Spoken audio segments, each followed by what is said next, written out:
Gan an céad ceistelle ón Phléigh Catherine Connolly. Phléigh Connolly.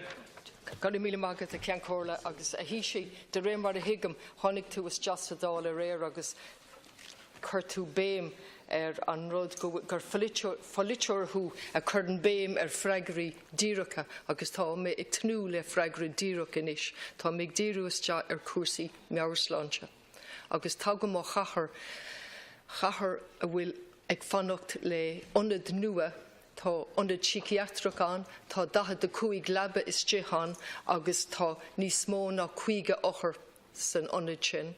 Có mat lei sin tá cuid de coshaintear na chathraach páirteach í patról slándála I géirí daoine a cuileáil ó na hiiscí bailí de bhar go bhfuil sé intin acu lámh a chur ina más féin. Sin an cúlra atá agam an chathair ach an puinte generalta atá dhéanamh agam agus an ceist. Cá bhfuil an taibhreithnú an Vision for Change. Sin plan fórásach, cuimseach, tréimh se am a bhí gceist 2006 go 2016, tréimh se 10 mbliana. In san ís sin bhí cuile rud. An ís agus na rudaí a bhí le déanamh. Anis táid I 2008 agus in anón in nealún sí leog mar gheall afreithnú, níl afreithnú fós aganne. An rud atá léite agam ná afreithnú litríocht idirnáisiúnta ó híomh Cúrsaí meabhairshláinte dé. Thug sé sin 2017. An dáta tar sin meabhra 2017. Thug sé go dtí úl 2017 é sin a ailsiú. Tá sé fáilsí inis agus táid fós ag fannacht afreithnú an document Vision for Change. Tá sé ráite linn go bhfuil grúpa bunaithe agus grúpa muirseachta no oversight body, grúpa muirseachta agus tá duine I gceannas. Ach 2 bhliain agus 3 mhí tar éis an plan sin a bheith críochnaí níl afreithnú fós aganne. So, tá agam nach bhfuil tú rótucha le mitas. So, níl méid súil le freigra indíreach, ba watlam álamach go díreach stádais an afreithnaí sin. Cá bhfuil sé? Cé tá I gceannas? Cé fé crinne a bhí ag an grúpa muirseachta seo? Agus cén scála ama atá I gceist ag an rialtas maidir leis an afreithnú atá gealta. I mo thuairm héin, níl gála afreithnú, mar tá sé ráite an tain aib a bhí leis an Vision for Change nar cuireadh I bhaim. Gur míle maigad. Gur maigad. Taoiseach.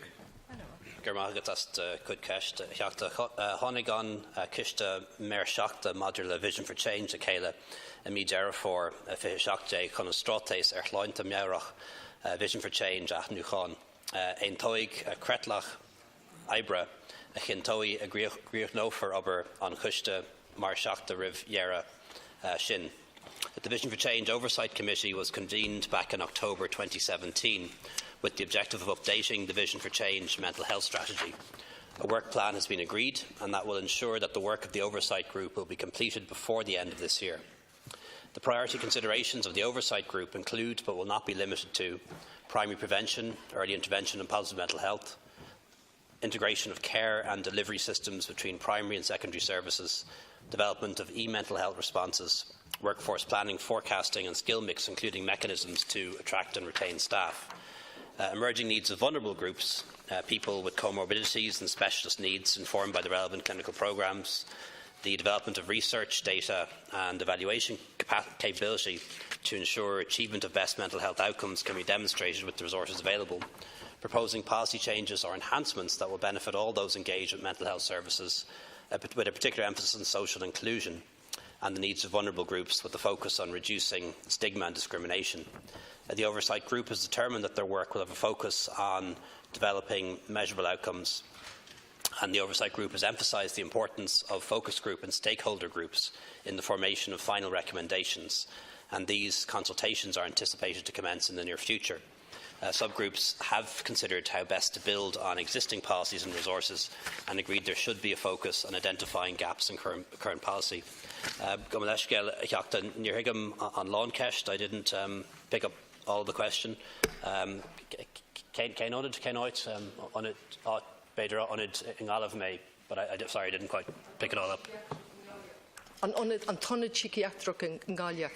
Tá méid bant úsáid as an onid sin a coranúl chodonna is atá rudaí ar an talamh. Bark Merlin no on Níha san Ospidil Generalta. General.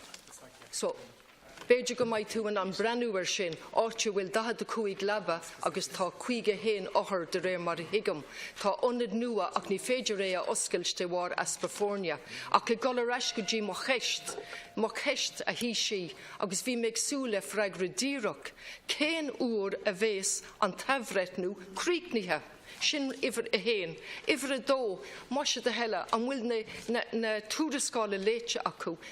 Agad, níl gá le afretnú eile. Tá fiú an túrascáil Dáil sí úl 2017, bhí si de cant faoi leis refresh in an méid.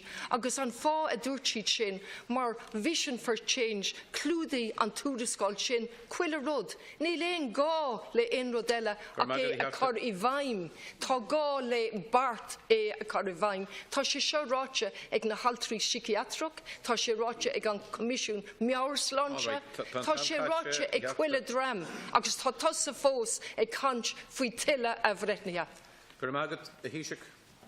I don't know any specific information on the psychiatric unit in Galway, but the Minister for Mental Health and older people will get back to it with a more detailed response.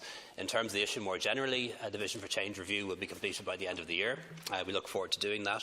As you'll know, that over 70% of the staffing required by the existing Vision for Change document has already been achieved, and we're very much looking at new and more modern ways to deliver mental health online, with trials being progressed to overcome some of the staffing challenges. In terms of the budget for mental health services has increased by over 200 million since 2012. So in 2012 it was 711 million. It's now 910 million, so that's a 28% increase since 2012, which is significant. We've also committed to a further increase of €55 million in 2019.